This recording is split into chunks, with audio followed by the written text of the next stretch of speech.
नमस्कार दोस्तों, मैं मनोज आप देख रहे हैं एमएससी टेक सपोर्ट। और आप जो वेस्ट बंगाल हिंदी टीजीटी की जो आपकी परीक्षा लगी है और उसमें अगर आप देखें तो सूरदास पद संख्या 1, 4, 5, 7, 10, 11, 14, 17 तथा 20 सूर्य की भक्ति भावना, वात्सल्य वर्णन, भ्रमर गीत में वाक वैदग्ध्य, सूर्य काव्य में मुरली का महत्व, ये चीज़ें आपकी लगी हुई हैं। तो हम इसमें क्या करेंगे, हम इसमें आपको यहाँ से सारा कुछ जो है दे दिए हैं। हम आप जो है कि पीडीएफ जो है, इस पीडीएफ को मैं टेलीग्राम पे सेंड कर दूंगा और वहाँ से आप लोग इसे डाउनलोड करके आप लोग इसको पढ़ सकते हैं। चलिए मैं यहाँ पर आपको कुछ मतलब जो एमसीक्यूज वगैरह हैं उनको करके दिखाता हूँ। और इसमें जो है पद जितने भी आपके दिए गए हैं सब पद लिखे हैं, उनके भावार्थ लिखे हैं, सारी चीज़ें लिखी हैं। आप जाकर टेलीग्राम पे पढ़ लीजिएगा, वहाँ पर ये पीडीएफ सेंड कर देंगे। चलिए हम देखते हैं सूरदास पदावली चयनित पद यानी शब्दार्थ व भावार्थ सहित की क्या करते हैं, यहाँ पर बात हम करेंगे। जो पहला पद है आप देखेंगे तो मैया मोहे दाऊ बहुत खिझायो, मोशो कहत मोल कचुलाई, तू यशमत कही जायो। तो आप इसको जो है यहाँ पर शब्दार्थ हैं, इसके भावार्थ हैं, तो ये जितने भी आपके पद लगे हुए हैं ये सारा कुछ हमने दे दिया है। आप इसको टेलीग्राम पे जा करके पढ़ सकते हैं। तो अब यहाँ पर मैं उसका एक संक्षिप्त सारांश अगर थोड़ा सा आपको मैं बता दूँ, ये सब आप जाकर वहाँ पढ़ सकते हैं। मैया मोहे दाऊ बहुत खिंचाई, इसमें शिशु कृष्ण की नटखट लीला और वात्सल्य का अद्भुत क्या है चित्रण है। चौथे पद में क्या है, यशोदा कृष्ण संवाद, माँ बेटे का प्रेम वात्सल्य रस है। कृष्ण की बाल लीला, गोपियों की शिकायत है। माँ यशोदा का ममत्व और कृष्ण की शरारतें हैं। कहते हैं कृष्ण का माखन चोरी प्रसंग है। बाल क्रीड़ा और वात्सल्य भाव है। यशोदा और गोपियों के बीच वार्तालाप है। बाल चरित्र का चित्रण है। और कहते हैं कि भ्रमर प्रसंग आप देखेंगे 201 पद जो है भ्रमर प्रसंग, श्रृंगार वियोग की पराकाष्ठा, राधा का दूत वचन है। ये सारी चीज़ें आप देखेंगे। सूर्य की भक्ति भावना भी आप वहाँ से पढ़ सकते हैं। वात्सल्य दर्शन जो है भ्रमर गीत में वाग वैदग्ध्य जो भाषा कौशल है, और सूर्य के काव्य में मुरली का क्या महत्व है, ये चीज़ें आप वहाँ जाकर पढ़ लीजिएगा। टेलीग्राम में हम सेंड कर देंगे। हम यहाँ सीधा सीधा आपको एमसीक्यू कराएंगे। थोड़ा सा एक चीज़ और यहाँ पर देख सकते हैं कि जो ऊपर आपके सिलेबस दिए गए हैं उसके पद एक 17 तक अधिकांश पद जो है वात्सल्य पर आधारित हैं। तो एक आपको एक चीज़ पता लग गया। लेकिन 201 पद में भ्रमर गीत का वियोग श्रृंगार है।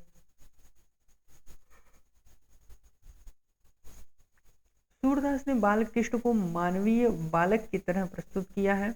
और कहते हैं कि वात्सल्य, माधुर्य, भक्ति और मुरली ये सूर्य काव्य की प्राण धारा है।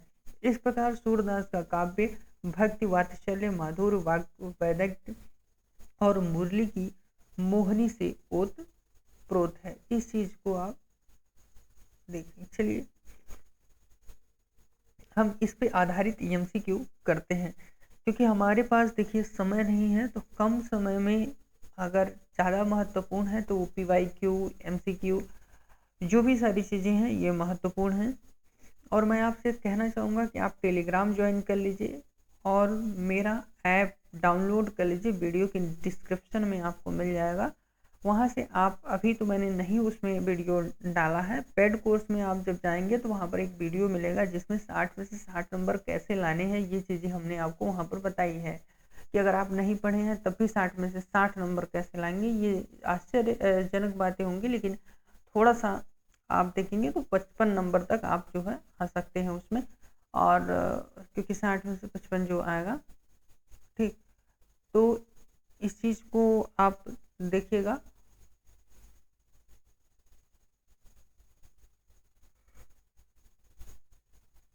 और वहाँ पर TGT PGT का जो मॉक टेस्ट है वो भी फ्री में दे सकते हैं, फ्री वीकली टेस्ट में जा करके। चलिए सूरदास किस भक्ति मार्ग के कवि माने जाते हैं?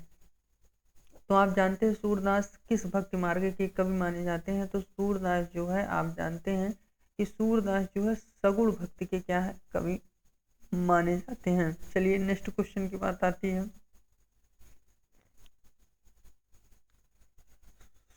सूरदास का प्रमुख रस कौन सा है? सूरदास का प्रमुख रस कौन सा है? तो आप जानते हैं सूरदास का प्रमुख रस क्या है, वात्सल्य है। चलिए नेक्स्ट क्वेश्चन पर चलते हैं।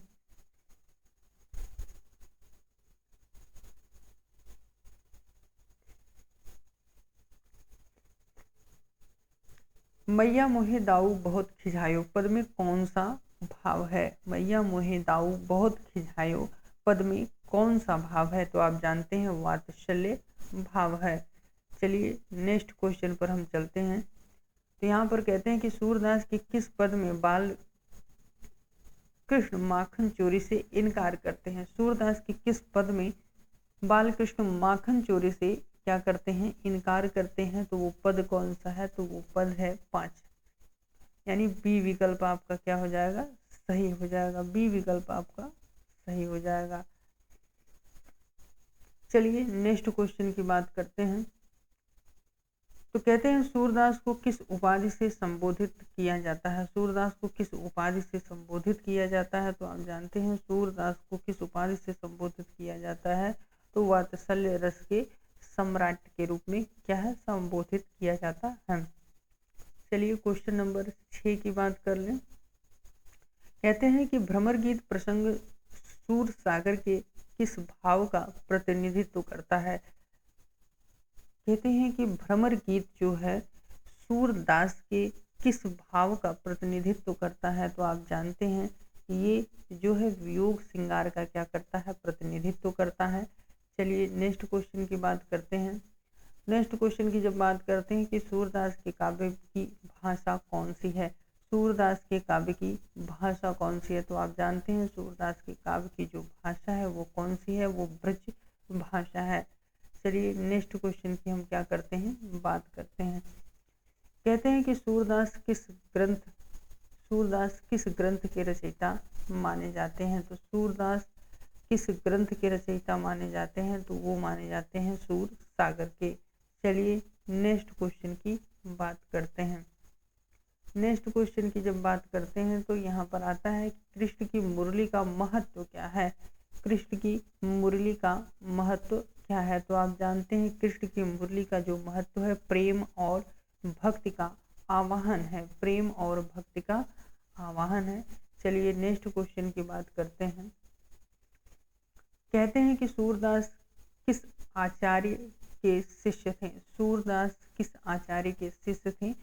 सूरदास जो है किस आचार्य के शिष्य थे? तो आप जानते हैं सूरदास जो है वल्लभाचार्य के क्या थे? सूरदास जो है किसके शिष्य थे? वल्लभाचार्य के क्या थे? शिष्य थे।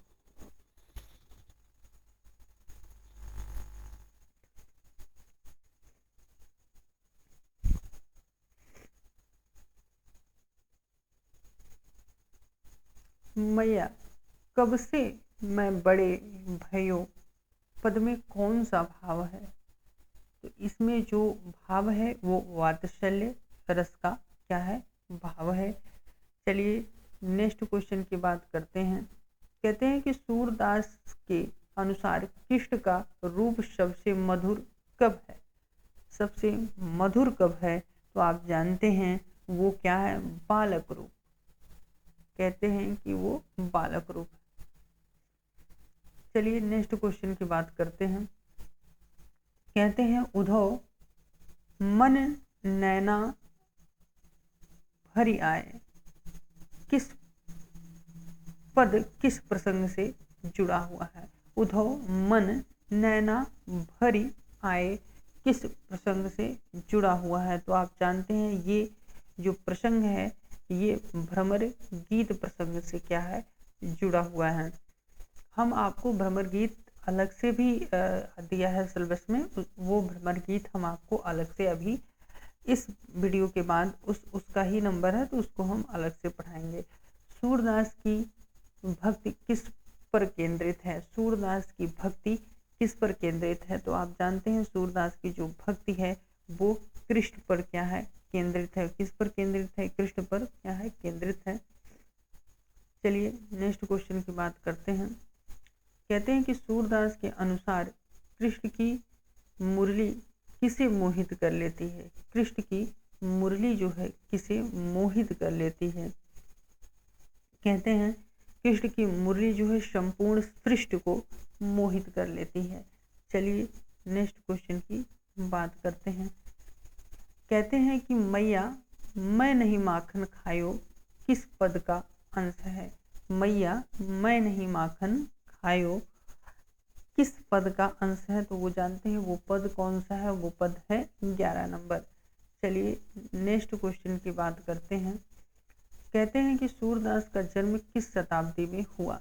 सूरदास का जन्म जो है किस शताब्दी में हुआ? तो सूरदास का जो जन्म है वो किस शताब्दी में हुआ? तो आप जानते हैं वो 15वीं शताब्दी में क्या है? हुआ। चलिए नेक्स्ट क्वेश्चन की बात करते हैं। कहते हैं कि सूरदास का जन्म किस स्थान पर माना जाता है? तो सूरदास का जो जन्म है वो सीही हरियाणा में माना जाता है। चलिए नेक्स्ट क्वेश्चन की बात आती है।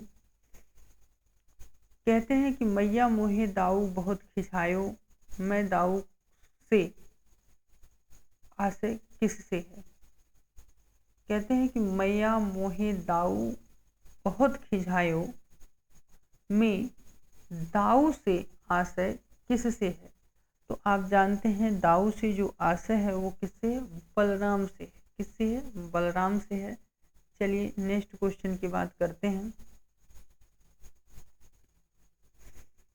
नेक्स्ट क्वेश्चन की बात आती है तो कहते हैं कि सूरदास के पदों में गोपियों के मन की व्यथा किस प्रसंग में व्यक्त है?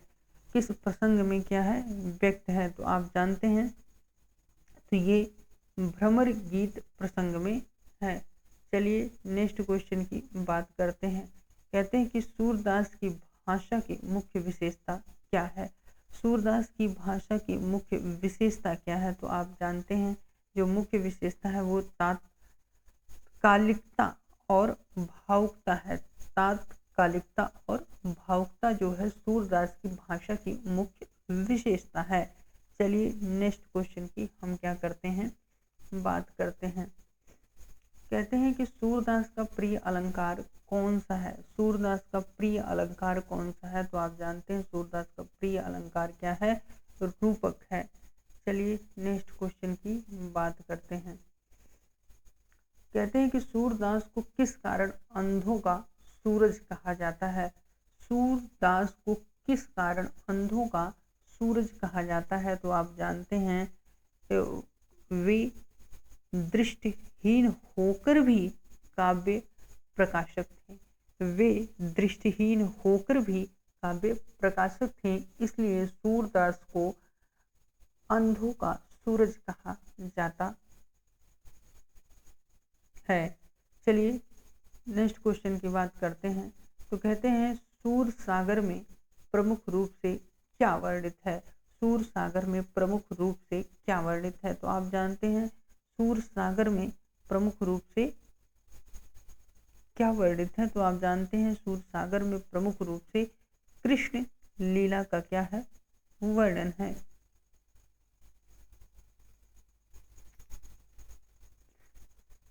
चलिए नेक्स्ट क्वेश्चन पर चलते हैं।